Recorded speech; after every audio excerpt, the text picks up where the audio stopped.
Mañanas en Libertad, con Luis del Pino. 7:30 minutos, 6:30 en las Islas Canarias. Buenos días, don Eric Gutiérrez. Buenos días, don Luis. Ayer se certificó el fin del sanchismo y lo vamos a ver con la primera de las noticias. Vamos con las noticias de las 7:30.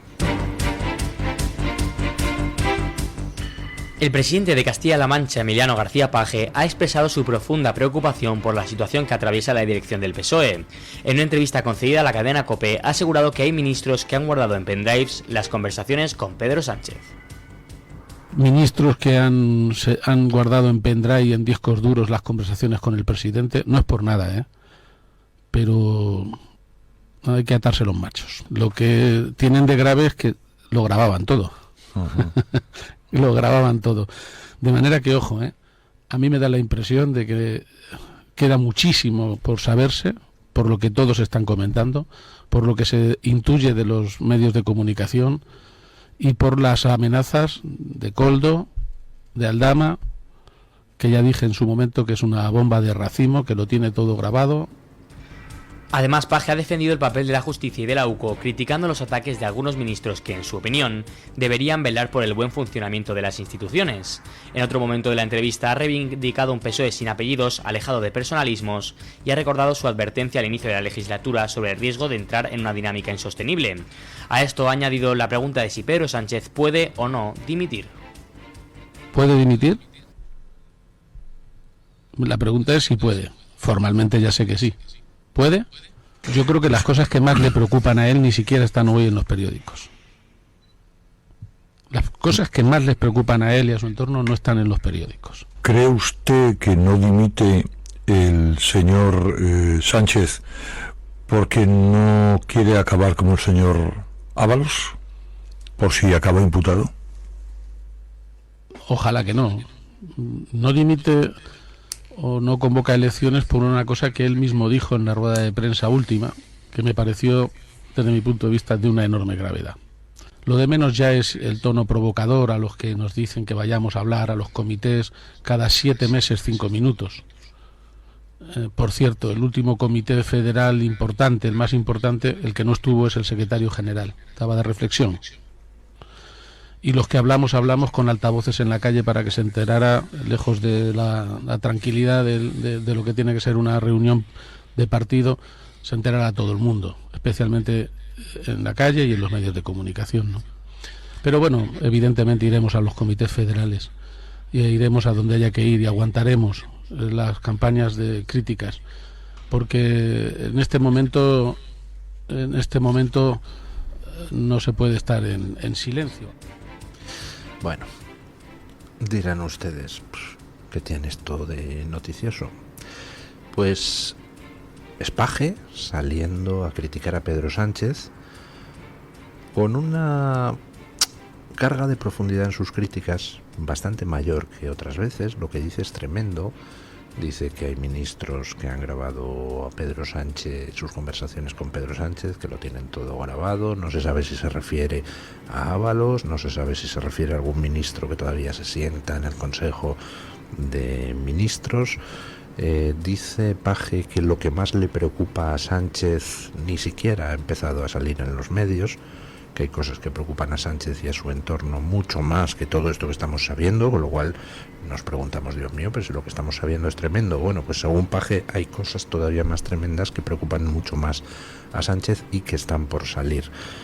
Bueno, digamos que es una entrevista de Paje que va más allá de lo habitual, porque lo que está deslizando es que tenemos un presidente de gobierno absolutamente atrapado por la corrupción, una corrupción que va mucho más allá de lo que conocemos. Pero lo importante no es lo que Paje dice, lo importante es el silencio posterior. Todas las veces anteriores que Paje ha salido tímidamente a decir, pues yo creo que la amnistía no, pues yo creo que esto de los indultos, pues yo creo que esto de estar en manos de los separatistas no es muy... Cada vez que Paje salía a decir una chorrada de las suyas, enseguida alguien le salía desde el PSOE a dar la réplica, como diciendo, tío, no te metas con mi Sánchez. Ayer compareció Paje por la mañana en la cadena COPE. Estamos a las 7:35 del día siguiente y no ha salido nadie del PSOE a darle la réplica a Paje. No ha salido nadie a poner verde a Paje por lo que dijo ayer, que es tremendo. O sea, está diciendo que con toda la corrupción que estamos viendo, realmente Sánchez está preocupado por cosas todavía más graves que están por salir. Y que hay ministros que tienen grabadas todas sus conversaciones con Sánchez. O sea, lo que dijo ayer Paje sería para hacer caer un gobierno en cualquier país democrático normal. Pues nadie le ha salido del PSOE a dar la réplica. Nadie ha salido a decir: traidor, Paje, que te metes con mi Pedro. Ni siquiera Óscar Puente, que nunca perdía ocasión de atizar a todo aquel que atizara a Sánchez, fueran medios de comunicación, gente de la oposición o compañeros de partido. ¿Se dan ustedes cuenta de lo que eso significa? ¿Se dan ustedes cuenta de lo que significa que nadie del PSOE haya salido a dar la cara por Sánchez en contra de Paje? ¿Le queda alguien en el PSOE que le defienda a Pedro Sánchez? ¿Pedro Sánchez ya no tiene ningún fiel en el Partido Socialista? Pues muy posiblemente no. Y además la razón es muy simple. Los que no están pillados ya en los papeles de la UCO, pues prefieren callarse, no sea que se pongan en el foco y entonces en algún futuro informe de la UCO o de los medios de comunicación, pues se saquen sus chanchullos. Así que reformulo la pregunta. ¿Queda alguien en el PSOE limpio de polvo y paja, que no tenga ningún muerto en el armario, a quien no le puedan sacar ningún dossier ni ninguna corruptela, que no haya colocado a sus hijos, nietos, padres, hermanos, cuñados, amantes, compañeros del equipo de fútbol en puestos de la administración pública? ¿Queda alguien honesto, limpio en el PSOE, que pueda salir a defender a Pedro Sánchez? ¿Que se atreva a salir a defender a Pedro Sánchez porque sabe que a él no le van a sacar nada? Pues no. ¿Y saben ustedes por qué? Porque si hubiera alguien honesto y limpio en el PSOE, que no hubiera robado, que no hubiera colocado hasta a la amante de su mujer en la administración pública, pues entonces hace mucho tiempo que se habría ido del PSOE o estaría militando en alguna facción contra Sánchez. Por lo tanto, la respuesta es no. Ya no queda nadie limpio en el Partido Socialista que pueda salir a defender a Sánchez frente a lo que dice un Emiliano García Paje, que repito, es demoledor. Emiliano García Paje ayer dijo, de esa manera que habla don Emiliano, pero lo que ayer dijo es que estamos gobernados por un señor que está acojonado porque con todo lo que ha salido de la corrupción hay temas todavía más graves que son los que verdaderamente le preocupan y que todavía no han salido. Eso dijo ayer Emiliano García Paje. Y nadie del PSOE ha salido a darle la réplica. Tremendo. Ayer murió el sanchismo. Bueno, noticia curiosa.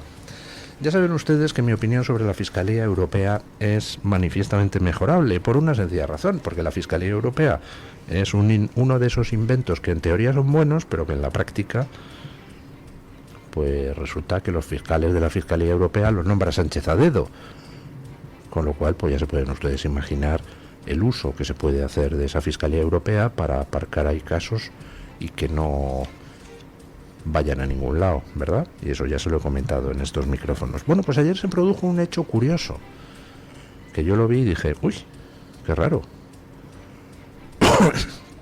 Pero luego vi otra noticia y dije, a ver si están relacionadas. Escuchen.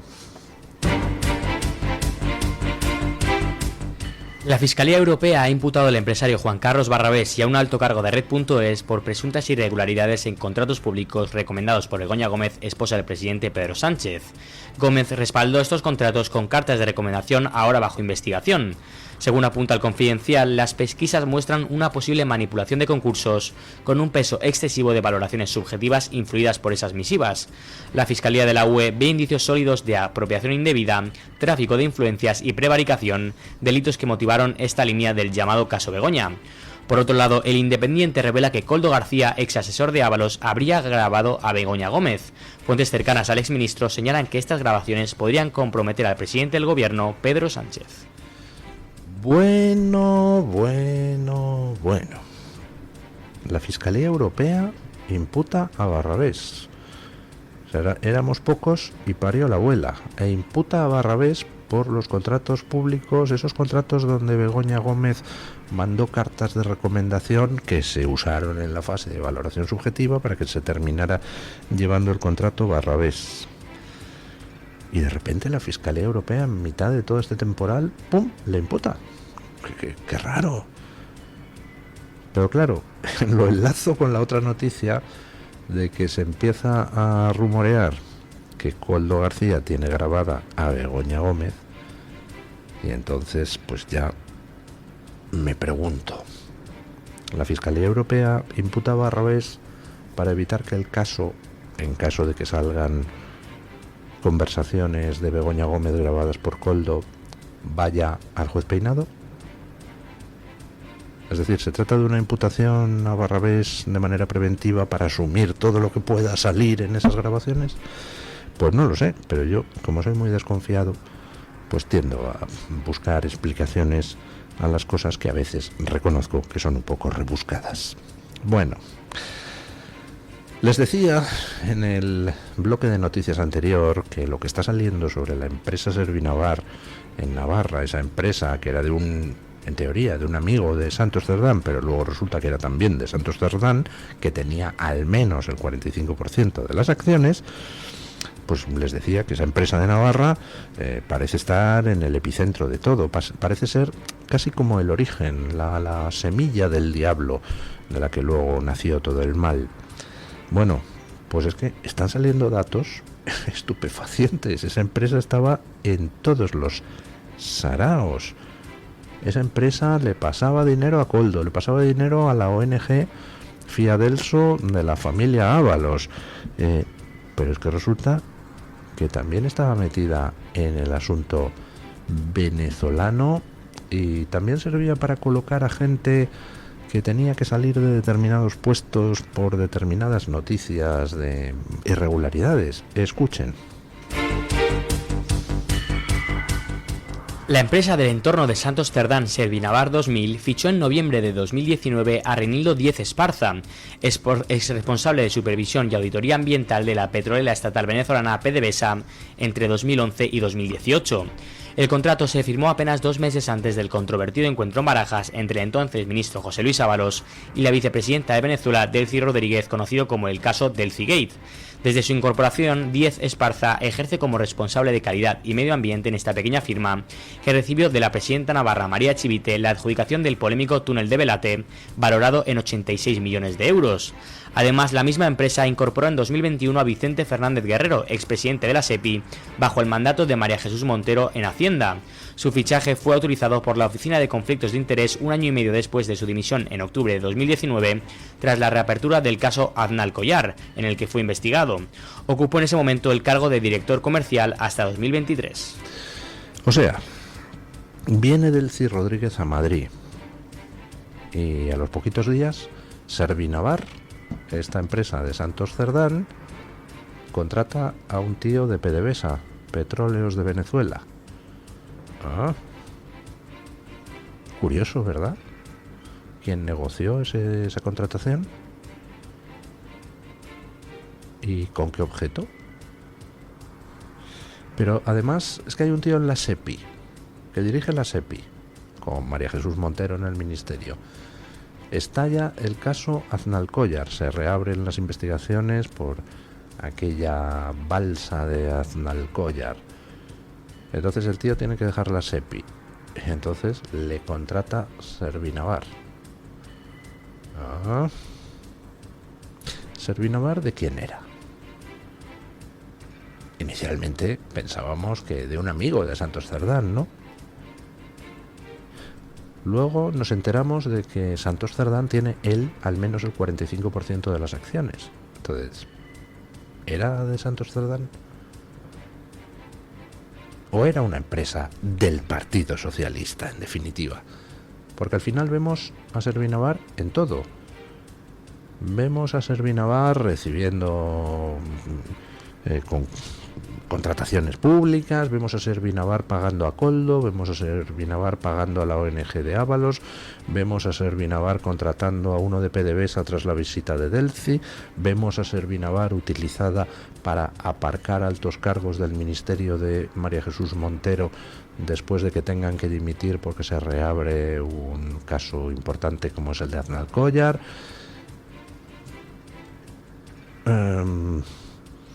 ¿Era un mero vehículo para el lucro personal de Santos Cerdán y de aquellos que se llevaran bien con él? ¿O era quizá una entre tantas empresas del Partido Socialista para ir moviendo peones de la mafia? No sé, de repente Servinavar, de la que no había oído hablar en mi vida, empieza a aparecer en todas partes. Bueno, yo creo que nos esperan tiempos de gloria con nuevas revelaciones. Por lo pronto, en el registro del garaje que tenía el amigo de Santos Cerdán, el que parecía al principio ser el único dueño de Servinavar, pues fue donde apareció ese contrato privado entre el tal Anchón y Santos Cerdán, que demuestra que Santos Cerdán tenía el 45% de las acciones, pero también aparecieron algunas otras cosas. Aparecieron, por ejemplo, mochilas con fajos de billetes con 16.000 euros. ¿Quién no guarda 16.000 euros en una mochila en el garaje de su casa? Vamos, lo más normal. Aparecieron también documentos sobre licitaciones. Bueno, vamos a ver qué da de sí todo eso. Recordemos que todo esto que está empezando a salir es porque se ha empezado a tirar tímidamente de los hilos que hay en el informe de la UCO. Y recordemos que eso tiene todavía muchísimo recorrido por investigar, incluyendo las cuentas bancarias identificadas en el informe de la UCO, que son más de 500 cuentas bancarias. Y recordemos algo importante: el próximo lunes, es decir, dentro de 1, 2, 3, dentro de 4 días, declaran Koldo y Ábalos ante el juez del Supremo. Y al día siguiente, Santos Cerdán. La semana que viene va a ser apoteósica. Bueno, otro que me parece que su horizonte penal es complicadito es García Ortiz, que no solo es un presunto delincuente que se dedica a filtrar información confidencial de ciudadanos siendo fiscal general del Estado, lo que hace doblemente grave su actuación, sino que además tiene él o su abogado, no sé quién ha redactado el escrito de recurso donde se dice lo que ahora vamos a comentar, pues tiene él o su abogado una jeta, pero de tamaño impresionante. O sea, se puede tener jeta, más jeta y ser García Ortiz. Escuchen. La Abogacía del Estado ha solicitado al Tribunal Supremo el archivo de la causa contra el fiscal general del Estado, Álvaro García Ortiz, procesado por el juez Ángel Hurtado como presunto autor de un delito de revelación de secretos. En su recurso ante la Sala de Apelación, la defensa, ejercida por la propia abogacía, reprocha al magistrado comentarios innecesarios hacia García Ortiz, en particular sobre la eliminación del contenido de su teléfono móvil. Alega que la información no fue borrada por capricho y que el reproche judicial carece de fundamento. El recurso sostiene que el fiscal general suprimió los datos por motivos ajenos a la investigación y añade: si la instrucción no ha logrado recuperar la información tras el borrado, tampoco mi representado ha podido defenderse con ella.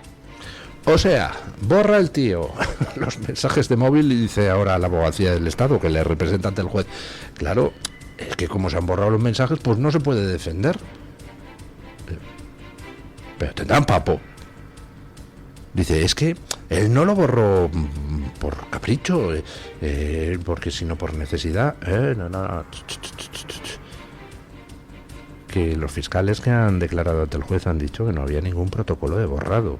¿Qué es eso de que hubiera un protocolo que obligara a borrar? Pero sobre todo, oiga, que es que García Ortiz borró su móvil al día siguiente de enterarse de que iban a por él. Vaya por Dios, el protocolo de borrado consistía en que si te enteras de que van a por ti, borra el móvil. Y ahora dice, que no me puedo defender. Vamos a ver, si en el móvil no hubiera habido ninguna información comprometedora, si en el móvil pues hubiera un listado de llamadas, mensajes y tal, normal, de donde no se dedujera que García Ortiz había filtrado nada, pues entonces se lo habría entregado al juez. Mire, ve cómo yo no he filtrado nada, estas son las llamadas que he hecho, estos son los mensajes de WhatsApp que he mandado, aquí tiene usted mi correo electrónico, examínelo a ver si ve usted que yo he enviado algo a alguien. Eso es lo que habría hecho un inocente. Va este tío y lo borra todo. Y coge, y ahora dice su abogado, que es la abogacía del Estado, que, claro, como está borrado, pues no puede defenderse. No, oiga, no le echen encima tanto descaro a la vida, por favor. Róbennos, maltrátennos, pero no se rían encima de nosotros. Que no se puede defender porque, claro, como se ha borrado aquello... Mire, váyanse al guano. Bueno, un dato que nos permite ver el futuro de lo que puede pasar en España como salga adelante la reforma judicial de Sánchez. Pero sobre todo un dato que corrobora algo que ya les dije a ustedes en estos micrófonos hace mucho tiempo cuando hemos comentado el asunto de la reforma judicial en México, donde en México ya saben que ahora los ciudadanos votan para elegir a los jueces. Lo avisé. En una democracia normal eso puede ser adecuado. De hecho, más democrático quizá que el tener pues castas de jueces. Pero eso es una democracia normal, limpia, estable. En una democracia donde hay un grave problema de crimen organizado, si tú pones a los ciudadanos a elegir jueces votando, ¿qué es lo que pasa? Pues que al final quien termina poniendo los jueces son los criminales. Eso acaba de pasar en México. Adivinen quién ha ganado una plaza como jueza penal en las elecciones judiciales de México. Escuchen. Silvia Delgado, quien representó en 2016 al narcotraficante Joaquín El Chapo Guzmán, ha sido elegida jueza penal en Ciudad Juárez, Chihuahua, en las inéditas elecciones judiciales celebradas en México el 1 de junio. Su elección ha desatado la polémica al haber sido señalada como una candidata de alto riesgo por sus vínculos previos con el narcotráfico.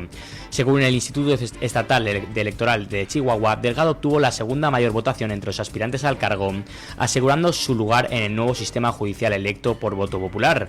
Organizaciones como defensores han cuestionado la constitucionalidad de candidaturas como la suya, alegando que no cumplen con el requisito de buena reputación. Se han presentado impugnaciones ante el INE contra una veintena de candidatos, incluida Delgado, aunque hasta ahora ninguna ha sido admitida. Si ustedes organizan en Ciudad Juárez una elección de jueces, ¿quién va a ser elegido? Pues un narcojuez. ¿Por qué? ¿Qué por qué? ¿Ustedes se atreverían a presentarse a las elecciones a juez si no gozan del patrocinio del narco? ¿Ustedes se atreverían a jugarse la vida? A lo mejor la suya sí, pero ¿se atreverían a jugarse la vida de su hijo? Al que le pueden pegar un tiro si usted se atreve a presentarse contra el candidato del narco. ¿Se jugaría la vida de su mujer, que puede aparecer ahorcada en un puente? ¿Se jugaría la vida de su nieto, que a lo mejor pues le devuelven por correo electrónico un pie cortado? Perdón, por correo electrónico no, por correo postal. ¿Sí? Pues va a ser que no. El problema es ese. Si tú pones una elección popular en un lugar donde domina el crimen organizado, quien pone los jueces es el crimen organizado. Ya tenemos de jueza en México a la abogada del Chapo Guzmán. Caramba, qué sorpresa, nadie lo podía haber previsto. Bueno, pues en este micrófono lo dijimos antes de que se aprobara esa reforma, que es lo que iba a pasar. Y claro, ha pasado. En fin, no sé qué arreglo tiene esto, pero desde luego si la justicia está tomada por los criminales, pues ¿quién va a castigar a los criminales? No tengo ni idea. Bueno, pues ahora imaginen ustedes, no es exactamente el mismo caso, porque no hablamos de elección popular de los jueces, pero imaginen ustedes lo que puede pasar si Sánchez y toda su banda de corruptos puteros logran sacar adelante su reforma de la justicia, que básicamente consiste en que van a meter a dedo a los jueces que les dé la gana en los primeros escalones de la judicatura. ¿Quién castigaría a los corruptos puteros? Pues evidentemente nadie.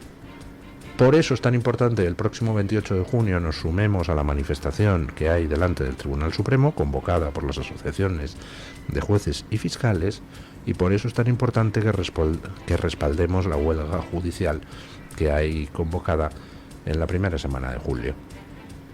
No podemos consentir que los criminales dominen la justicia, porque entonces no habrá justicia. Ya dominan bastante los escalones superiores de la carrera judicial.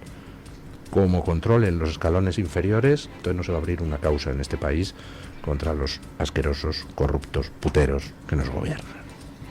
Bueno, vamos con doña Rebeca Crespo para que nos cuente qué trae hoy la Gaceta en portada. Buenos días, doña Rebeca. ¿Qué tal? Muy buenos días y feliz jueves para todos los oyentes de Mañanas en Libertad. Este jueves en Gaceta.es publicamos un vídeo en exclusiva con Rubén Pulido que revela cómo Marruecos escoltó con su Marina Real a inmigrantes ilegales que iban rumbo a Almería en el año 2022. Precisamente durante ese año llegaron más de 3.700 inmigrantes ilegales a esa ciudad. Rubén Pulido nos cuenta todos los detalles sobre este asunto, sobre la colaboración del Reino de Marruecos en la llegada de inmigrantes ilegales a España. Lo contamos ahora mismo en Gaceta.es.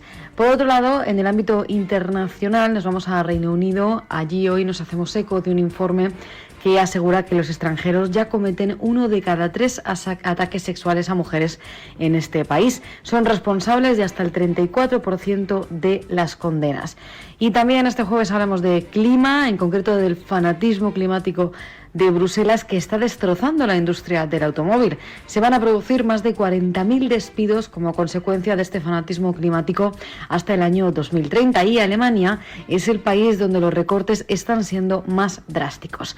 Recomiendo como siempre las columnas de opinión que este jueves están firmadas por Carlos Esteban y Jaume Vives. Muchas gracias y feliz jueves para todos.